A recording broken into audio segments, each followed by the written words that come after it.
A ver, imaginemos por un momento abrir el navegador web, teclear en Google las palabras "mi jefe es" y bueno, simplemente observar las opciones de autocompletado que aparecen en la pantalla. Me imagino que no salen cosas muy positivas, ¿no? Para nada. O sea, las palabras que saltan a la vista casi de inmediato suelen ser abusivo, vago, incompetente, loco. ¡Wow! Es un diagnóstico brutal. Sí, crudo y muy colectivo de nuestra realidad laboral. Porque normalmente, cuando pensamos en el éxito de una organización, imaginamos una estructura precisa, digamos, como una máquina bien aceitada. Claro, esa es la teoría que nos venden. Exacto, pero cuando miramos de cerca quién está al mando, esa precisión simplemente desaparece. Y hay estadísticas que respaldan este sentimiento generalizado. Sí, los números suelen ser bastante fríos en esto. O sea, de acuerdo con encuestas globales de la firma Gallup, el 75% de las personas que renuncian a sus trabajos lo hacen específicamente debido a su jefe directo. Es una locura. Sí, la gente no abandona a las empresas. O sea, abandona a las personas que las lideran. Y esa desconexión gigantesca entre lo que debería ser un líder y lo que realmente es, nos lleva directamente al corazón de nuestra exploración de hoy. Así es, y por eso nos vamos a sumergir en una fuente de información fascinante. Totalmente. Vamos a analizar a fondo el libro titulado Why Do So Many Incompetent Men Become Leaders and How to Fix It. Que, para quienes nos escuchan, podríamos traducir como ¿por qué tantos hombres incompetentes se convierten en líderes? Y cómo solucionarlo. Ajá. Fue publicado en 2019 por Harvard Business Review Press y está escrito por el Dr. Thomas Chamorro Premuzic. Y lo interesante de este material no es solo el título, que bueno, ya es bastante provocador de por sí. Sí, llama muchísimo la atención. Claro, sino el tipo de obra que es.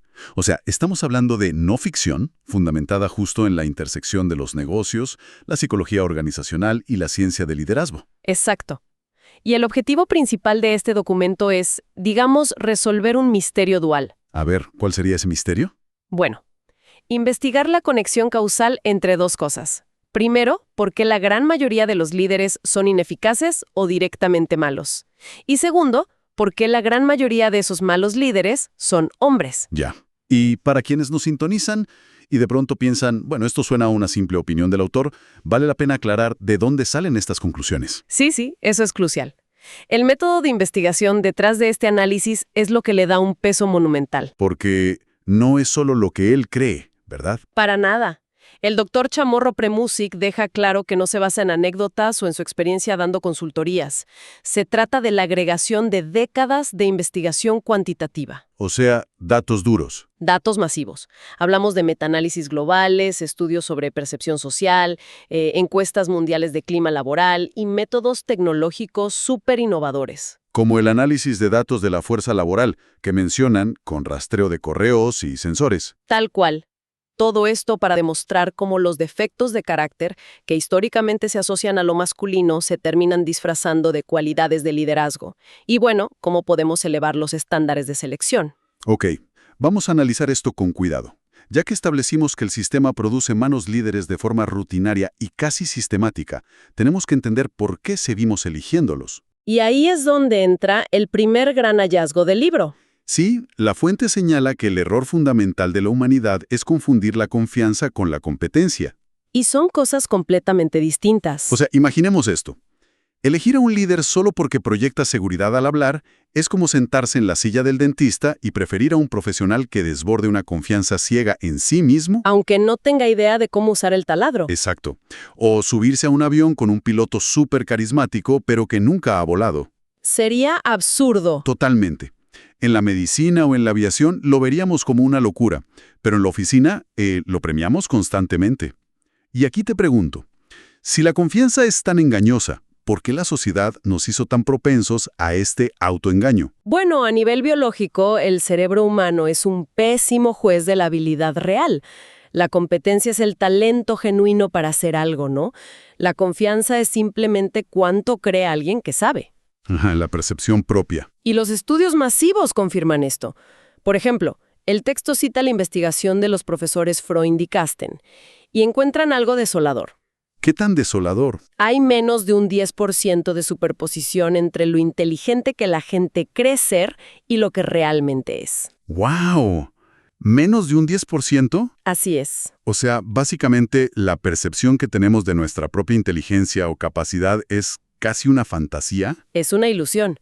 Y el ejemplo clínico perfecto que usan en los datos es el famoso efecto Dunning-Kruger. Ah, claro, he escuchado de ese. Es fascinante. Quienes tienen el desempeño más bajo son, paradójicamente, los menos capaces de darse cuenta de su propia incompetencia. Porque no tienen el conocimiento para saber lo poco que saben. Exactamente. En pruebas académicas, los estudiantes que terminan en el 25% inferior de calificaciones creen honestamente que su rendimiento estuvo por encima del 60% de sus compañeros. ¡Qué locura! O sea, no tienen la habilidad, pero les sobra certeza. Y el libro menciona un acertijo clásico para ilustrar cómo nos engaña esa certeza rápida. Sí, el del bate y la pelota. Es genial. A ver, imaginemos esto.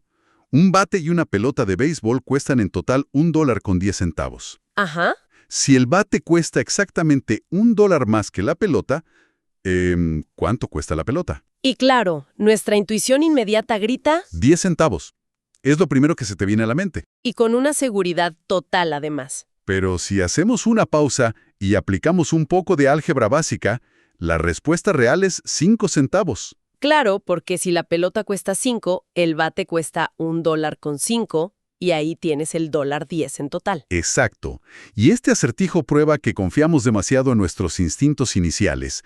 Llevando esa trampa mental al entorno corporativo, el texto nos presenta dos arquetipos para entenderlo mejor: Justine y Ryan. Dos perfiles clásicos en cualquier oficina. Justine es sumamente competente.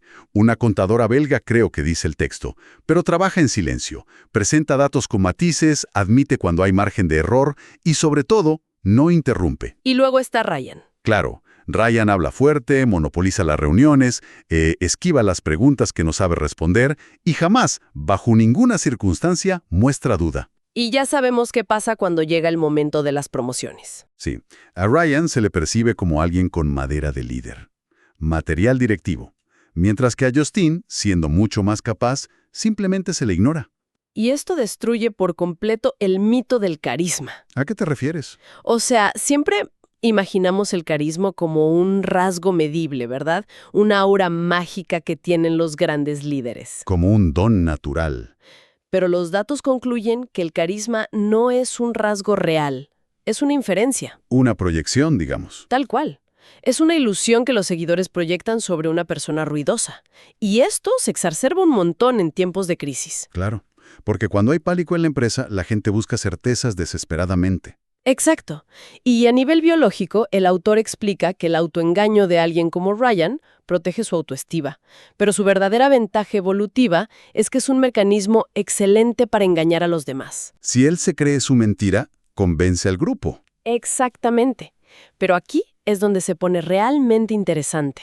A ver, Porque si esa confianza excesiva es en el fondo una máscara, nos toca preguntar ¿qué pasa cuando esa máscara oculta algo mucho más destructivo? pasamos de la simple incompetencia a hablar de toxicidad activa, ¿no? Sí, entramos al territorio de la tríada oscura de la personalidad. Que son el narcisismo, la psicopatía y el maquiavelismo. Exacto. Y los hallazgos epidemiológicos que recoge el autor muestran que los hombres presentan tasas significativamente más altas de narcisismo y psicopatía clínica que las mujeres. Y esto no es casualidad, asumo. No, para nada. Está impulsado por razones evolutivas de dominancia y por factores culturales que premian esa agresión en los hombres. Y creo que el libro cita a Freud aquí, lo cual me pareció muy curioso. Sí, rescata una explicación freudiana fascinante.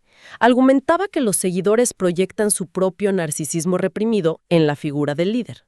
O sea, adorar al líder arrogante es una forma encubierta de amarse a uno mismo. Tal cual. Pero el costo económico de contratar estos perfiles tóxicos es enorme.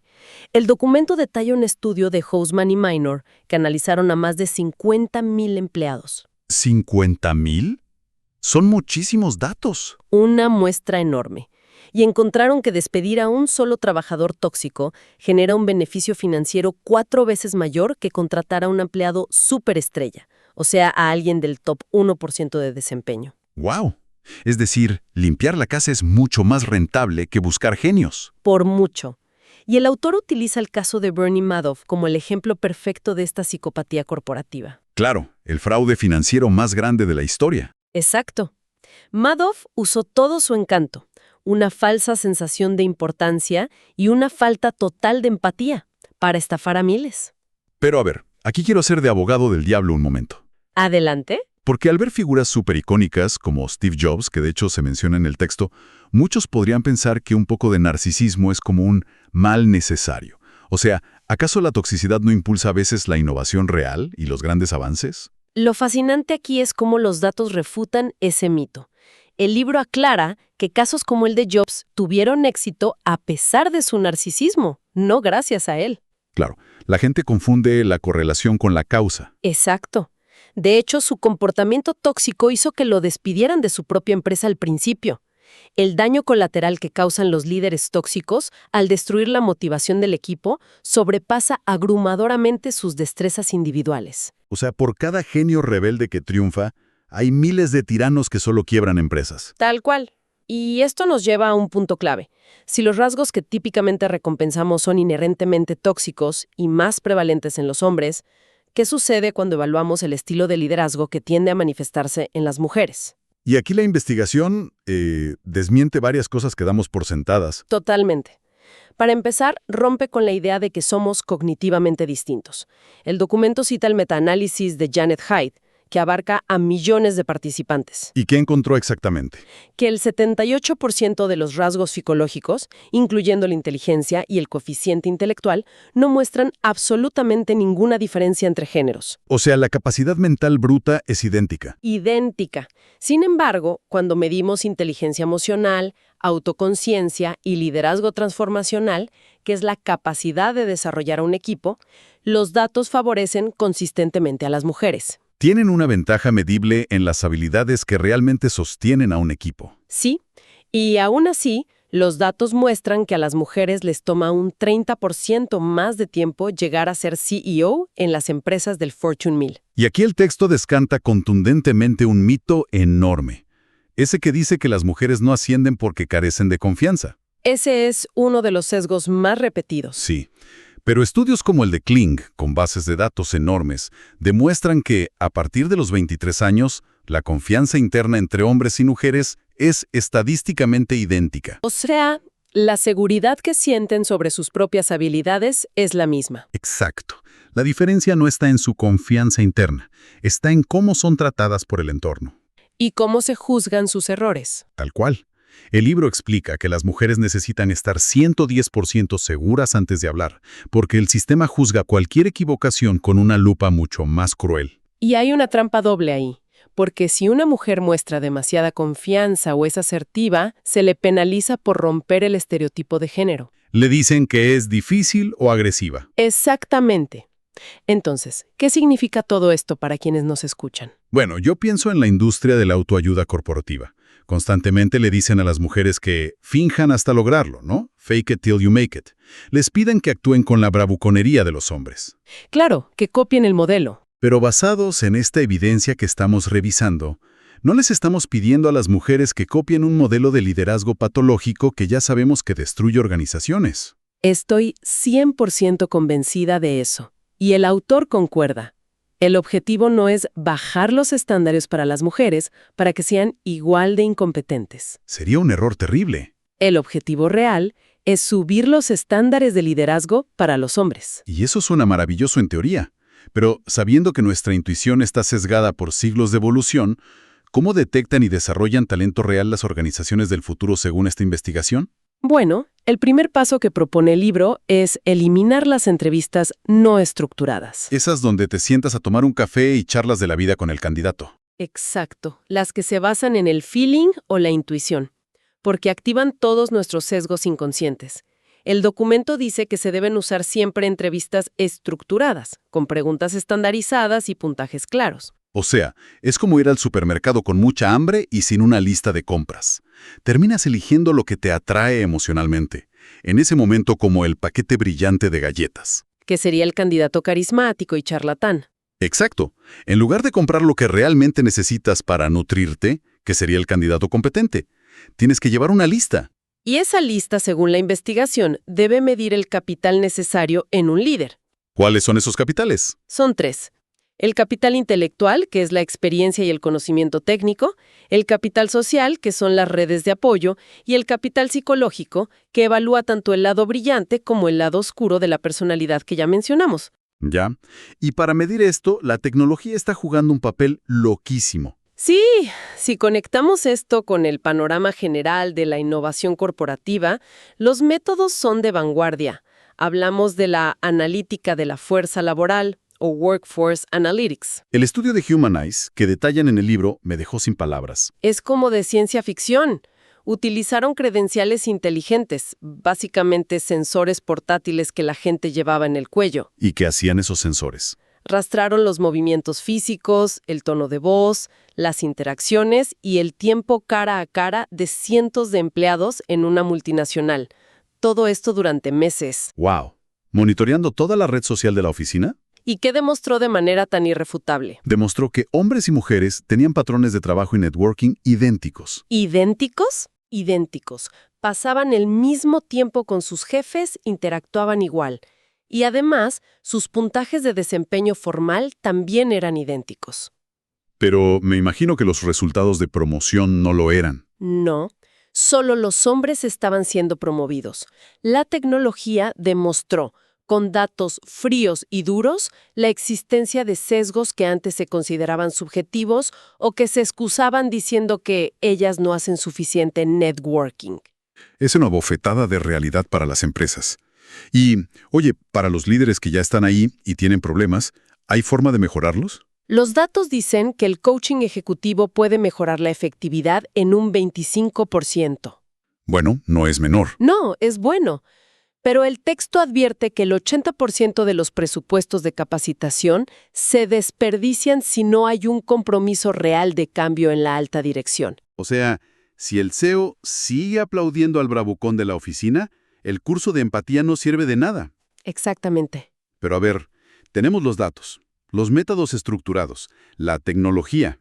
Pero el libro también advierte sobre una limitación monumental en este campo. Y el autor es muy honesto con esto. Sí.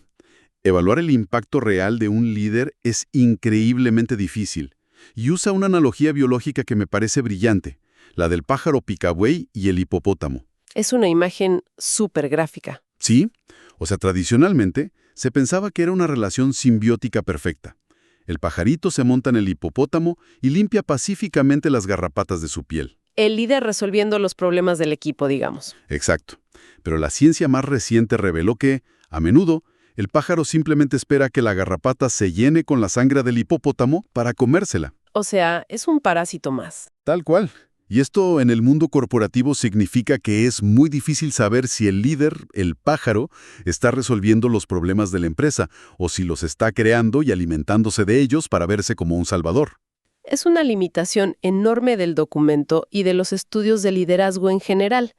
Es casi imposible aislar el efecto individual de un líder separándolo de las condiciones del mercado, el esfuerzo del equipo o la inercia que ya traía la empresa. Y ponen el caso de Mickey Drexler para ilustrar esto. Sí, un caso súper famoso en el mundo de los negocios. Fue aclamado como un genio absoluto en la marca de ropa Gap. Las revistas lo amaban. Pero luego pasó a J.Crew y falló de manera bastante espectacular. Lo cual demuestra que las anécdotas individuales, esos casos de estudio de revistas, no son datos confiables. Y eso te iba a preguntar. Si es tan difícil aislar el impacto de un líder de la inercia de la empresa, ¿cómo podemos confiar en cualquier recomendación sobre liderazgo? Esto plantea una pregunta importante metodológicamente. Y la respuesta es que, precisamente por eso, no podemos depender de anécdotas de éxitos individuales ni de biografías de CEOs famosos. Porque están llenas de ruido y de sesgo. Exacto. Debemos basarnos estrictamente en metaanálisis de miles de empresas. Ese es el pilar y el método principal sobre el que se construyó todo este documento, porque el volumen de datos cancela ese ruido. ¿Qué recorrido tan completo hemos hecho? Y para recapitular, hoy analizamos una fuente documental rigurosa que, primero, desmintió por completo el mito del carisma. y expuso cómo la psicopatía y el narcisismo se camuflan. Así es, comprobó con datos duros la ventaja femenina en la inteligencia emocional y nos advirtió sobre la extrema dificultad de medir objetivamente el éxito de cualquier líder sin tecnología ni métodos estructurados. Y para cerrar, me gustaría dejar a nuestra audiencia con una reflexión para explorar por su cuenta. Adelante, te escuchamos. Si nuestro instinto humano de seguir a la persona más ruidosa, alta y segura de sí misma es un rasgo de supervivencia evolutiva que se talló en nuestro cerebro hace millones de años. Para no morir devorados en la sabana, digamos. Exacto. La pregunta ¿es nuestra propia biología fundamentalmente incompatible con el mundo corporativo, complejo y colaborativo de hoy? ¡Wow! ¿Podremos alguna vez desaprender millones de años de evolución a través de algoritmos, sensores y datos? ¿O estamos condenados por nuestra propia naturaleza a seguir eligiendo siempre a quienes gritan más fuerte? ¡Qué pregunta para llevarnos a casa! Es un verdadero choque entre nuestra biología y el diseño organizacional moderno. Bueno, queda hecha la invitación a cuestionar nuestra propia intuición en el entorno laboral. Terminamos aquí nuestra exploración de hoy.